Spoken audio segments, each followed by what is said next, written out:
Good morning dear student. आज पढ़ेंगे हम प्रायिकता, जो आपके 10वीं क्लास मैथ्स में 14 वाली एक्सरसाइज है।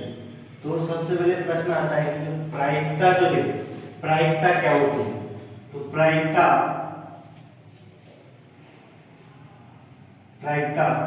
फॉर एग्जाम्पल जैसे अपन ने क्या किया, एक पासे को फेंका, ठीक है, एक पासे को फेंका, पासा आपने देख रखा है डाइस, ठीक है। पासा जो है, अब अपन पासे को फेंकते हैं तो पासे में कोई सा भी अंक आ सकता है, कहां तक कि 1 भी आ सकता है, 2 भी आ सकता है, 3 भी, या 4 या 5 या 6, यानी इन 6 डिजिट में से कोई सा भी अंक आ सकता है। अब मैं प्रश्न उठाता हूं कि मान लो कि संख्या 5 का आना, तो संख्या 5 क्या इसमें मिलेगी? क्या जरूर मिलेगी। तो संख्या 5 का आना यानी घटना क्या हो रही है? घटित हो रही है। और मैंने पूछ लिया आपसे कि संख्या 7 का आना, तो संख्या 7 आ रही है क्या? नहीं आ रही, तो यानी ये घटना घटित नहीं हो रही। यानी जो भी घटना घटित होती है उस घटना को क्या बोलते हैं? प्रायिकता। तो प्रायिकता क्या हो जाएगी? प्रायिकता की डेफिनेशन हो जाएगी आपके लिए, यानी ऐसी घटना जिसका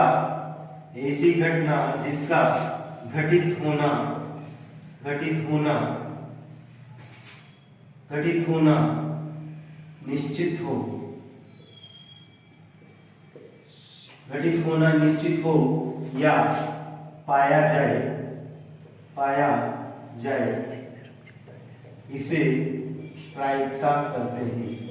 इसे प्रायिकता कहते हैं। ये तो क्या होती है? प्रायिकता की डेफिनेशन। ऐसी घटना जिसका घटित होना निश्चित या पाया जाए, इसे प्रायिकता कहते हैं।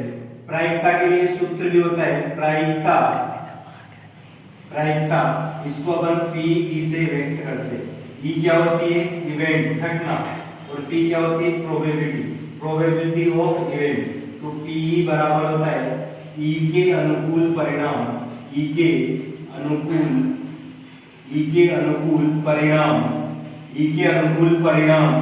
बटे कुल संभावी परिणाम।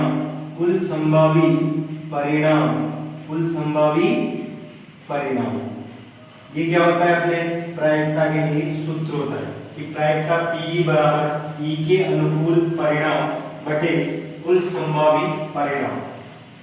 जैसे इस सूत्र को अपन कैसे यूज करेंगे? जैसे एक प्रश्न है कि एक पासे को फेंकने पर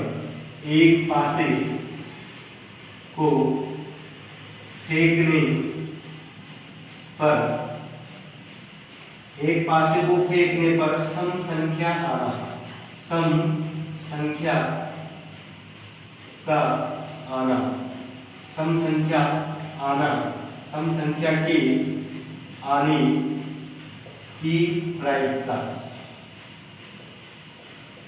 क्या होगी? देखो, एक पासे को फेंकने पर सम संख्या के आने की प्रायिकता। तो डियर स्टूडेंट, देखो आप एक पासे को जब फेंकते हैं, एक पासे को फेंकने पर क्या होता है? आपके अंक आ सकते हैं 1 2 3 4 5 6, इनमें से कोई से भी अंक आपके आ सकते हैं। इसके लिए देखो, चलो इसमें कुल परिणाम कितने हुए आपके? कुल परिणाम देखो, कुल परिणाम यानी ये डिजिट कितनी बार आ रहे? 1 2 3 4 5 6, टोटल डिजिट कितने हुए? 6। तो कुल परिणाम कितने हुए आपके? 6। और पूछा गया है आपसे सम संख्या आना, तो देखो सम संख्या आना, तो सम संख्या देखो, सम संख्या कौन कौन सी इसमें ढूंढो। 2 है, 4 है और 6, यानी कि कौन कौन सी है? 2 4 6, यानी कितने हुए? 3। तो ये जो 3 है आपके, ये है आपके अनुकूल परिणाम। ये क्या है? आपका अनुकूल परिणाम। यानी जो भी प्रश्न पूछा जाता है वो क्या होता है? आपका अनुकूल परिणाम। अब प्रश्न, अब सूत्र में लगाओ आप, देखो, तो प्रायिकता क्या हो जाएगी? प्रायिकता के लिए देखो अनुकूल परिणाम, तो अनुकूल परिणाम कितने 3, तो 3 रख दिया आपने। अपोन में बटे में कुल संभावी परिणाम, तो कुल संभावी परिणाम कितने आपके 6 अपॉन 6, तो काट दो इसको, 3 से काटा 3 से 1 बार, तो 3 2 जा 6, तो 1/2 क्या आ गई आपकी प्रोबेबिलिटी, यानी सम संख्या आने की प्रायिकता क्या हो जाएगी आपकी 1/2। तो डियर स्टूडेंट आप इसकी स्क्रीनशॉट ले लीजिए और आगे बढ़ते हैं अपन। चलो आगे बढ़ते हैं।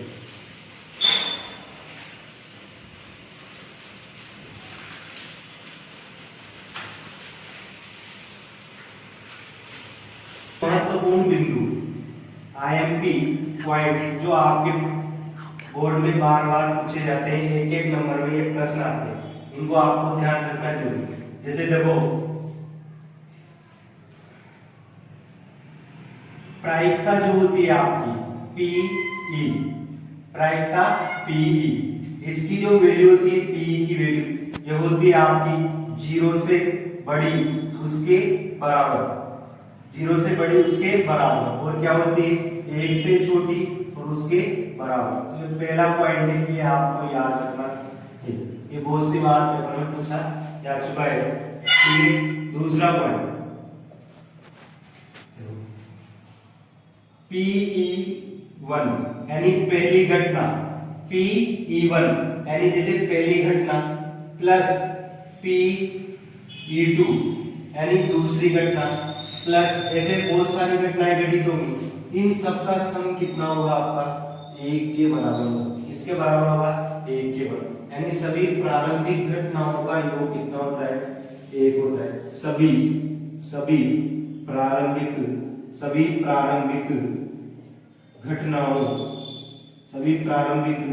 घटनाओं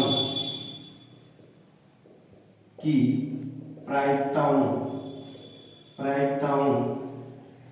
का योग सम कितना होता है 1 होता है।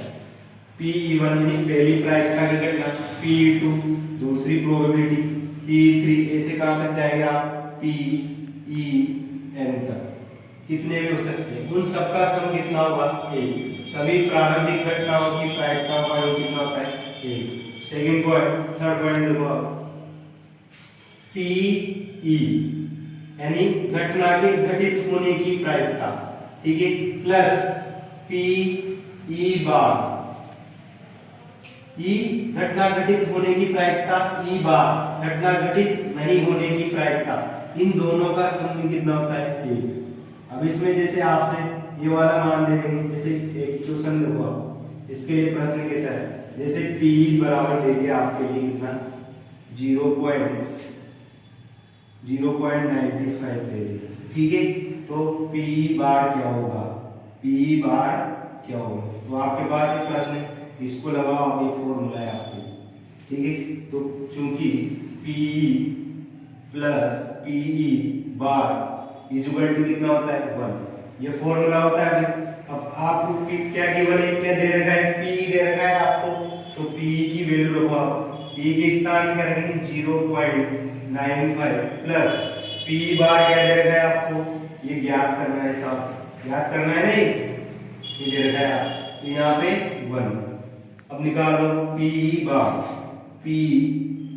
बार इज इक्वल टू, अब देखो PE बार में रखो 0.95 बदल जाएंगे तो माइनस, तो 1 में से क्या हो जाएंगे 0.95 माइनस, तो PE bar is equal to 1 में से कितना घटाना है आपको 0.95, इधर 0 0, इधर कितने 0, 10 हो गए, 10 में से 5 गए तो 5, इधर कितने बचे 9 में से 9 गए 0, पॉइंट इधर क्या बच गया 0, तो 0.05, ये क्या आ गया आपकी PE बार, यानी घटना घटित नहीं होने की प्रायिकता क्या आ गया आपकी 0.05। यहाँ पे लिख लेना आप, ये जो PE बार है, ये तो क्या होती है E बार यानी घटना घटित होना, ठीक है, यानी E क्या होती है घटना घटित होना, और E बार मतलब जो घटना घटित ही नहीं होगी, घटना घटित नहीं होना, घटना का घटित नहीं होना। तो ये आप मैंने आपके लिए एग्जाम्पल के माध्यम से भी बताया, तो आप इसको अच्छे से समझ सकते हो और आप स्क्रीनशॉट ले लो। आगे बढ़ते हैं हम। चलो आगे थर्ड पॉइंट हो गया। नेक्स्ट पॉइंट देखिए आप,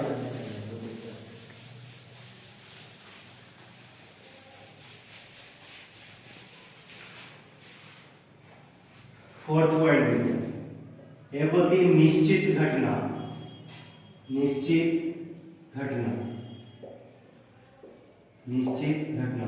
अब देखो ये क्या होती है, निश्चित घटना। और एक होती है अनिश्चित घटना, अनिश्चित घटना। देखो निश्चित घटना और अनिश्चित घटना, इसको आप एग्जाम्पल के माध्यम से समझ सकते। जैसे एक क्रिकेट का मैदान है, उस क्रिकेट के मैदान में क्या है, उस क्रिकेट के मैदान में 11 खिलाड़ी है। अब उन 11 खिलाड़ियों में से तो सारे के सारे प्लेयर कौन है, वो मेन प्लेयर है, महिलाएं क्रिकेटर है।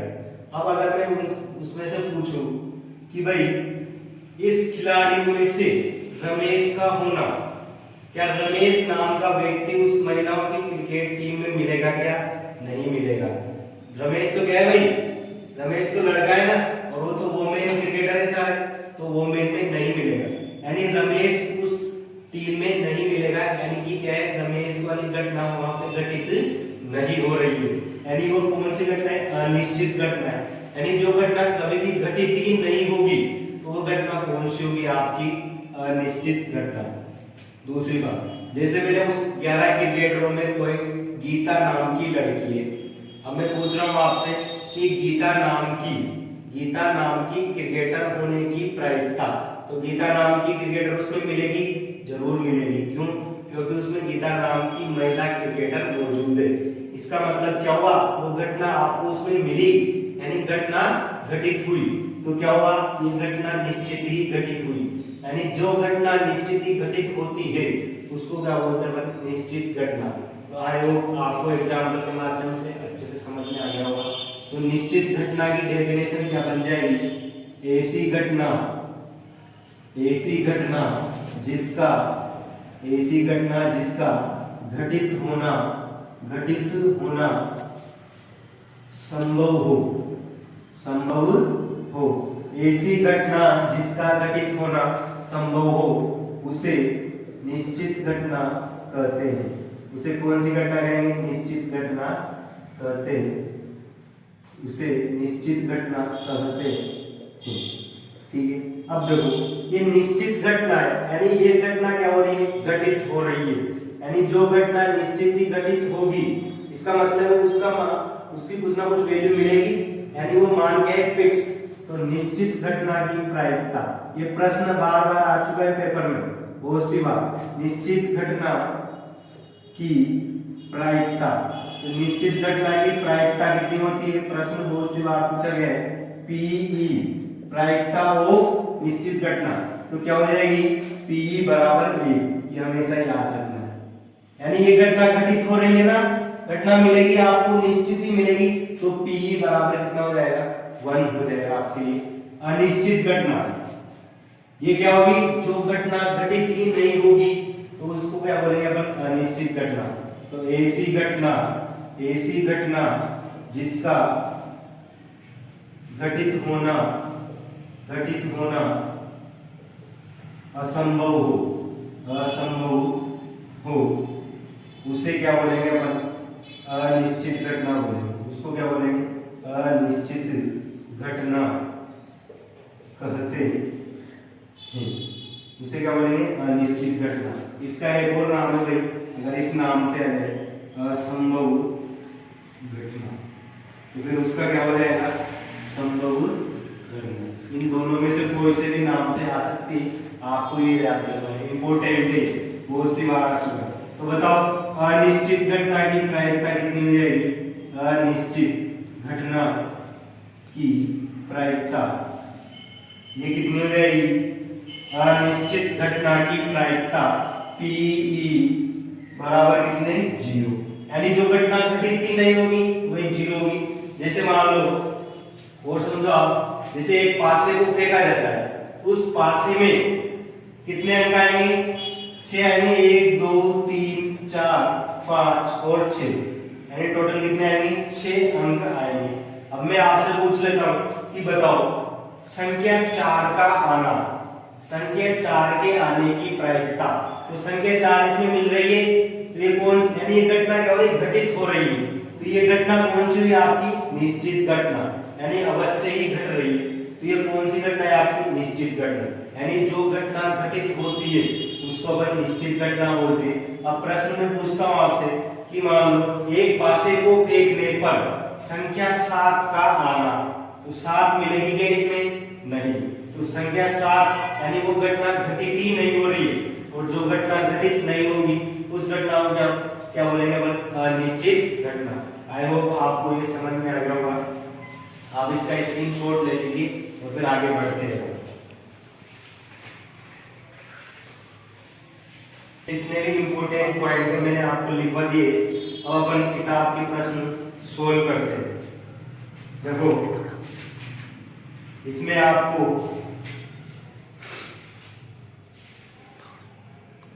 देखो 14 पॉइंट है इसमें। देखो पहला प्रश्न है, आपको कथन दे रखे हैं उनके रिक्त स्थान की पूर्ति करनी। देखो पहले का घटना ई की प्रायिकता प्लस घटना ई नहीं की प्रायिकता, यानी ऐसे बोल रहा है घटना ई, पहला प्रश्न था पहले का घटना ई की प्रायिकता प्लस घटना ई नहीं को क्या लिखते थे अपन? बार लगा के। घटना ई की प्रायिकता प्लस घटना ई नहीं की प्रायिकता बराबर कितना होता था? 1। तो आपका यहाँ पे क्या आ जाएगा? 1 आंसर हो जाएगा। ठीक है, पहला प्रश्न हो गया। दूसरा देखो आप, उस घटना की प्रायिकता जो घटित नहीं हो सकती, लिखवाया था मैंने आपको भी कि वह घटना जो घटित ही नहीं होगी उसके लिए क्या होती है? अनिश्चित घटना, और उसकी प्रायिकता क्या होती है? 0 होती है सब। और ऐसी घटना को क्या बोलते हैं अपन? असंभव घटना, असंभव घटना, या फिर क्या बोलते हैं उसको? अनिश्चित घटना। इन दोनों में से कोई सा भी नाम आ सकता है। ठीक है भाई, यानी जो घटना घटित नहीं होगी 0, असंभव घटना कहलाती है, अनिश्चित घटना कहलाती है। अगला है उस घटना की प्रायिकता जिसका घटित होना निश्चित, यानी थर्ड वाला। अब जो घटना घटित हो रही है यानी उसका घटित होना निश्चित है, तो क्या होगा? प्रायिकता 1 हो जाएगी। उस घटना को क्या बोलोगे? निश्चित घटना, निश्चित घटना। ठीक है, ये हो जाएगी। किसी प्रयोग की सभी प्रारंभिक घटनाओं की प्रायिकता का योग लिखवाया था मैंने। क्या होता है? सभी प्रयोग की सभी घटनाओं का योग क्या होता है? सभी का योग लिखवाया था PEN बराबर 1 होता है, ऐसा लिख लीजिए आप। ठीक है, किसी घटना की प्रायिकता 0 से बड़ी या उसके बराबर होती है तथा 1 से छोटी या उसके बराबर होती है। ये पॉइंट भी मैंने आपको लिखाया था कि प्रायिकता हो इवेंट हो, प्रायिकता क्या हो जाएगी? देखो 0 से बड़ी, 0 के बराबर, लेकिन 1 से छोटी और उसके बराबर, ये लिखाया था मैंने। यानी ये प्रश्न बहुत सी बार पूछे गए भाई, आपको याद रखना जरूरी है, बहुत सी बार रिपीट हो जाते हैं। ठीक है, ये पहला प्रश्न हो गया। अब आप देखिए क्वेश्चन नंबर 4। क्वेश्चन नंबर 4 में देखो आप, क्वेश्चन नंबर 4 इसमें दे रखा है निम्न में से कौन सी संख्या किसी की प्रायिकता नहीं हो सकती? तो देखो नहीं हो सकती, ऑप्शन ए दे रखा है 2/3, ऑप्शन बी दे रखा है आपको -1/1.5, ऑप्शन सी दे रखा है आपको 15% और ऑप्शन डी दे रखा है आपको 0.7। तो देखो भाई मैंने बताया आपको कि जो प्रायिकता को बोल रहा है कि कौन सी प्रायिकता नहीं हो सकती, तो आपको पता है प्रायिकता कहां से कहां तक रहती है? 0 से लेकर 1 के बीच। 0 हो सकता है, 1 भी हो सकता है, लेकिन 0 और 1 के बीच की, और 1 से ज्यादा हुआ तो वो तो होगा ही नहीं, और 0 से छोटा हुआ माइनस में तो वो भी प्रायिकता में नहीं आएगा। तो देखो ये माइनस वाला तो ऐसे कैंसिल हो गया, यानी ये प्रायिकता पूछा गया था किसी घटना की प्रायिकता नहीं हो सकती। तो माइनस वाला होगा क्या, तो आप अपना आंसर क्या हो जाएगा, यही करेक्ट। यही तो पूछा है कि नहीं हो सकती, तो ये नहीं हो, तो ये अपना आंसर राइट हो जाएगा। ठीक है, तो आगे बढ़ते हैं, स्क्रीनशॉट ले लीजिए आप। अब देखो आप क्वेश्चन नंबर 5 करो, क्वेश्चन नंबर 5।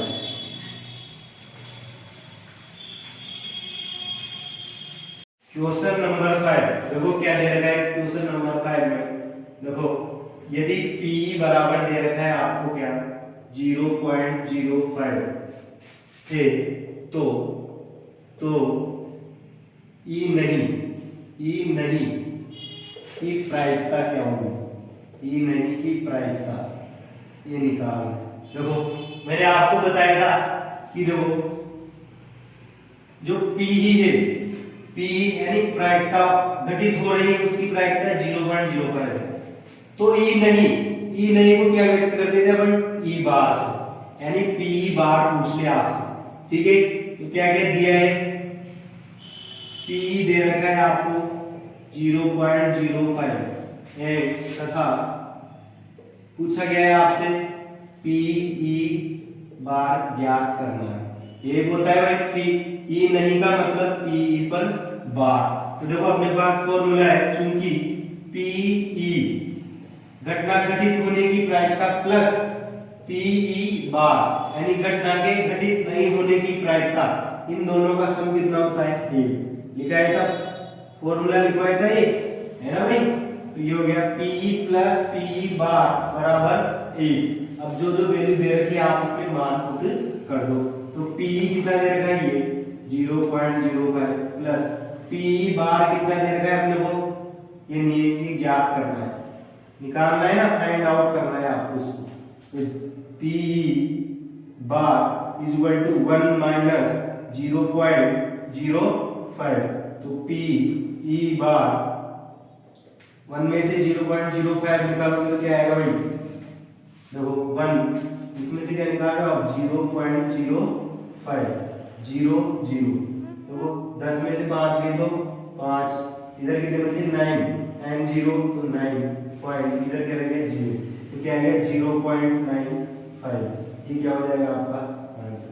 बिल्कुल इजी प्रश्न है, आप कर सकते हो। ऐसे प्रश्न बहुत सी बार एग्जाम में आए हुए हैं। ठीक है, केवल संख्याएं चेंज कर देते हैं, बाकी ऐसे प्रश्न आते हैं। नोट कर लो, आप स्क्रीनशॉट ले लो। बाकी आगे बढ़ते हैं।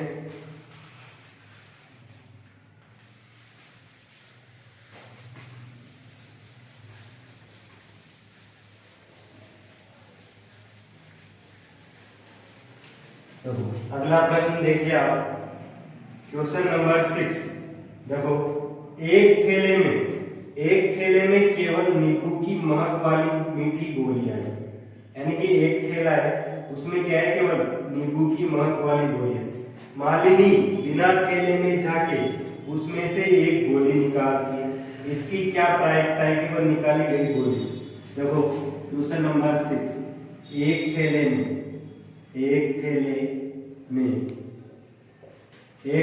कौन सी गोलियां है, केवल नींबू की गोलियां। प्रायिकता निकालनी है आपको।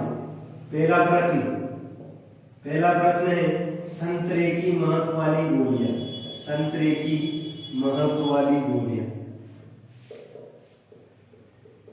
अब तुम ये बताओ, एक तो ये प्रश्न है और दूसरा है अपना नींबू की महक वाली गोलियां। नींबू की महक वाली गोलियां। देखो प्रश्न है कि एक थैला है, उस थैले में क्या है, नींबू की महक वाली गोलियां है। ओनली कौन सी है, नींबू की। अब बताओ पूछ रहे संतरे की महक वाली, तो क्या संतरे वाली मिलेगी क्या, नहीं, क्योंकि आपके थैले में क्या है, नींबू की महक वाली। ठीक है, तो इसके लिए निकालो। तो संतरे की महक वाली गोलियों के लिए प्रायिकता क्या होगी, इसके लिए प्रायिकता पहले के लिए संतरे की महक वाली गोलियों की प्रायिकता क्या रहेगी भाई, इसकी 0। भाई ये तो मिलेगी नहीं ना उसमें, संतरे की महक वाली गोलियों की प्रायिकता क्या रहेगी, 0 होगी। और नींबू की महक वाली, यानी ये कौन सी घटना हुई, अनिश्चित, अनिश्चित हुई, अनिश्चित घटना। ठीक है। अगला है, दूसरा पूछा है आपसे कि नींबू की महक वाली, तो नींबू की तो मिलेगी ना भाई, इसमें नींबू की तो है, नींबू की महक, नींबू की महक वाली गोलियों की प्रायिकता, की प्रायिकता क्या हो जाएगी, नींबू की महक वाली गोलियों की प्रायिकता, यानी ये तो मिलेगी, तो निश्चित ही मिलेगी, कितनी थी, 1, तो 1 हो जाए। ये किसके लिए, निश्चित घटना के लिए, क्योंकि ये घटना घटित हो रही है, निश्चित घटना की प्रायिकता। ठीक है डियर स्टूडेंट, नोट कर लीजिए आप, इसको समझ में आ गया होगा ये। ठीक है, स्क्रीनशॉट ले लो आप, आगे बढ़ते हैं।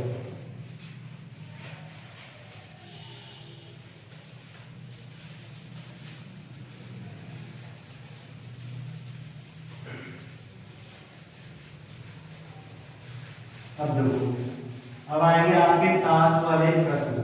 ताश वाले प्रश्न को पढ़ने से पहले आप पहले बिल्कुल बेसिक क्लियर कर लो कि ताश क्या होती है, ताश। ठीक है, आपको बताए ताश में टोटल कितने पत्ते होते हैं, 52 होते हैं साहब। कितने पत्ते होते हैं, 52, 52। ठीक है, अब ये जो 52 ताश के पत्ते इनको डिवाइड किया गया है इनमें, एक तो काले, कौन से कलर के, काले रंग के पत्ते। ठीक है, फिर अगले कौन से, लाल रंग के पत्ते, लाल रंग के पत्ते। ठीक है, चलो काले रंग के पत्ते, अब इन काले रंग के पत्ते कितने होते हैं, 26। कितने होते हैं, 26। और लाल रंग के पत्ते कितने होते हैं भी, 26। ठीक है, अब देखो काले रंग में भी दो में डिवाइड है, ये भी 2 पार्ट्स में डिवाइड है ना भाई। कौन कौन से, काले में हुकुम आता है, हुकुम का पत्ते, हुकुम के कौन से आते हैं, काले रंग का रहता है भाई हुकुम के पत्ते, ये भी 13 रहेंगे। ठीक है, उसके बाद चिड़ी के पत्ते, चिड़ी के भी कितने रहते हैं भाई, ये भी 13। चिड़ी भी तो काले रंग की होती है, तो 13 और 13 मिला के कितने हो गए, 26। ऐसे लाल रंग के देखो आप, लाल रंग के होते हैं पान, तो पान के लिए होता है कितना, 13। ठीक है, एक होते हैं ईंट के लिए, ईंट के लिए कितना होता है, वो भी 13। तो देखो 13 और 13 मिला के 26 पत्ते।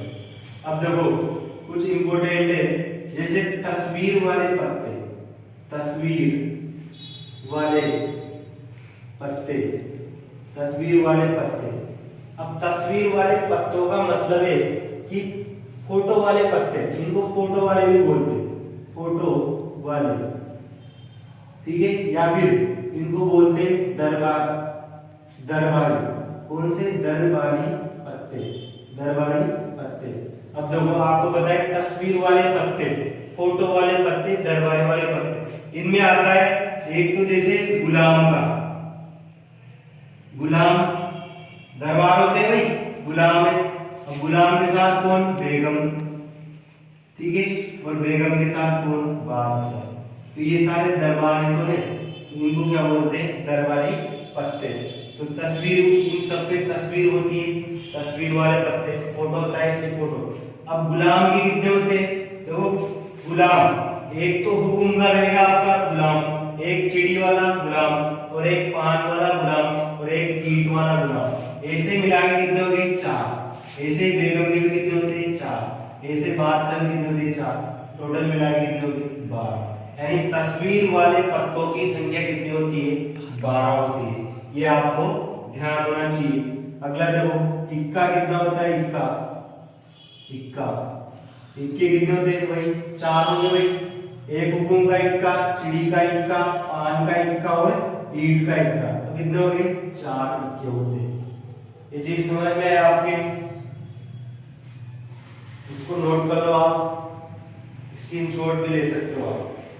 ठीक है, चलो आगे बढ़ते हैं, अब इस पे आधारित प्रश्न करते हैं। चलिए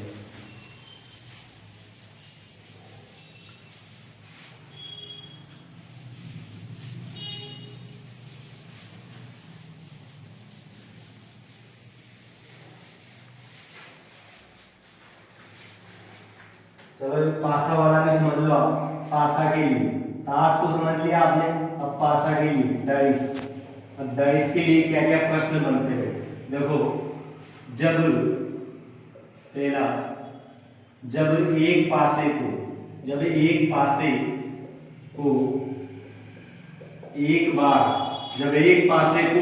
एक बार फेंका जाता है तो देखो एस होता है समष्टि, यानी ग्रुप क्या बनेगा आपका। तो एक पासे को एक बार फेंकेंगे। अब देखो पासे में कितने अंक होते, 6 तक अंक होते, यानी पासे पर कितने अंक होते, 6 तक, यानी कि एक पासे को एक बार फेंका तो 6 को एक बार, यानी कितने आए, 6। ठीक है, तो देखो एस क्या बन जाएगा आपका, एस कौन कौन से आ सकते हैं, एक भी आ सकता है, 2 भी, 3 भी, 4 भी, 5 भी और 6, ये सब आते हैं। ये क्या है तुम्हारे कुल परिणाम। तो कुल परिणाम कितने हुए तुम्हारे, कुल परिणाम टोटल इवेंट कितनी हुई आपकी, 6। ठीक है, अब देखो इसमें पहला प्रश्न बनता है। पहला प्रश्न है विषम संख्या आने की प्रायिकता। विषम संख्या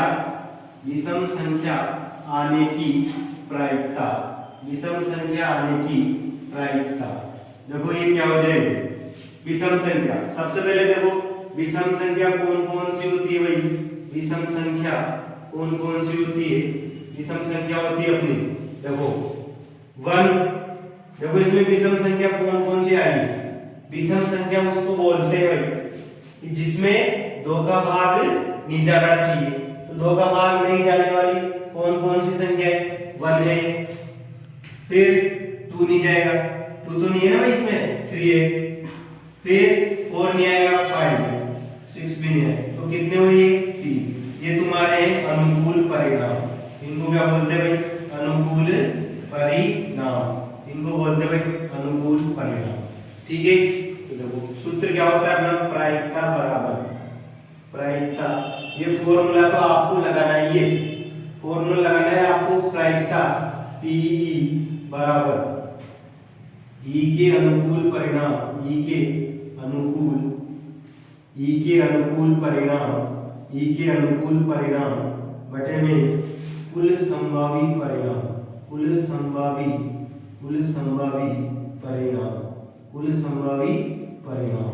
तो देखो इसके लिए निकालना है आपको पहले के लिए, तो पी बराबर, बताओ ई के अनुकूल परिणाम, तो ई के अनुकूल परिणाम कितने हैं, 3, ऊपर रख दो, बटा कुल संभावी परिणाम, कुल संभावी परिणाम कितने अपने, 6, तो 3/6, काट दो इसको, कट रहा है तो 3 से काटा एक बार, 3 से काटा 2 बार, तो 1/2 क्या हो गया आपका आंसर हो गया।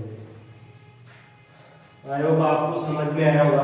तो विषम संख्या के लिए अपन इसको निकाल सकते हैं। देखो विषम संख्या की प्रायिकता, तो विषम संख्या 1 है, 3 है, 5 है, यानी कि कितनी बार आ रहा है, 3 बार, तो 3 क्या हो गया, अनुकूल परिणाम। इसके लिए देखो प्रायिकता क्या हो जाएगी, पी बराबर होता है ई के अनुकूल परिणाम बटे में कुल संभावी परिणाम। ठीक है, पी बराबर 3, तो अनुकूल परिणाम कितने हुए, 3 अपॉन कुल संभावी परिणाम कितने हुए, 6, तो 3 से काटा 1 बार, तो 6 को काटा 2 से 2 बार, 1/2 आंसर। ठीक है, आप स्क्रीनशॉट ले लीजिए और आगे बढ़ते हैं। देखो इसके लिए अगला प्रश्न क्या बनता है, सेकंड प्रश्न बनेगा सम संख्या आने की प्रायिकता, सम संख्या आने की प्रायिकता। तो सम संख्या आने की प्रायिकता क्या हो जाएगी, देखो सबसे पहले सम संख्या, तो सम संख्या कौन कौन सी, चलो बताओ इसमें सम संख्या जिसमें 2 का पूरे बार भाग जाना चाहिए, तो 1 तो नहीं आएगा, 1 विषम होता है, तो 2 आएगा, कौन सा आएगा 2, 3 भी नहीं आएगा, 4 आएगा और 6, तो कौन कौन सी आएंगी 2, 4 और 6, तो कितने हो गए 3 क्या हो गया आपके अनुकूल परिणाम, 3 क्या हो गया आपके अनुकूल परिणाम। तो निकाल लो प्रायिकता P बराबर E के अनुकूल परिणाम बटे कुल संभावित परिणाम। तो PE बराबर P अनुकूल परिणाम कितने 3, कुल संभावित परिणाम कितने भाई 6, तो 3/6 वही 1/2 आंसर आ जाएगा इसकी। तो ये आपके भी ये समझ में आ गया होगा अच्छे से, देख लीजिए आप और स्क्रीनशॉट ले लीजिए। आगे बढ़ते हैं, चलो अगला प्रश्न कैसा बनता है देखो इसमें। अभाज्य संख्या आने की प्रायिकता यानी प्राइम नंबर्स आने की प्रायिकता, अभाज्य संख्या आने की प्रायिकता, अभाज्य संख्या आने की प्रायिकता। देखो ये क्या हो जाएगा, सबसे पहले बता देता हूं मैं आपको अभाज्य संख्या क्या होती है। देखो अभाज्य संख्या होती है, नोट डाल के लिख लेना आप, अभाज्य संख्या, अभाज्य संख्या प्राइम नंबर। देखो अभाज्य संख्या अपन उस संख्या को बोलते हैं जिसके क्या होने चाहिए, केवल 2 फैक्टर होने चाहिए। कितने, केवल 2 गुणनखंड। ऐसी संख्या जिसके केवल 2 गुणनखंड होते हैं। ऐसी संख्या जिसके केवल 2 गुणनखंड होते हैं। जैसे देखो अब सबसे छोटी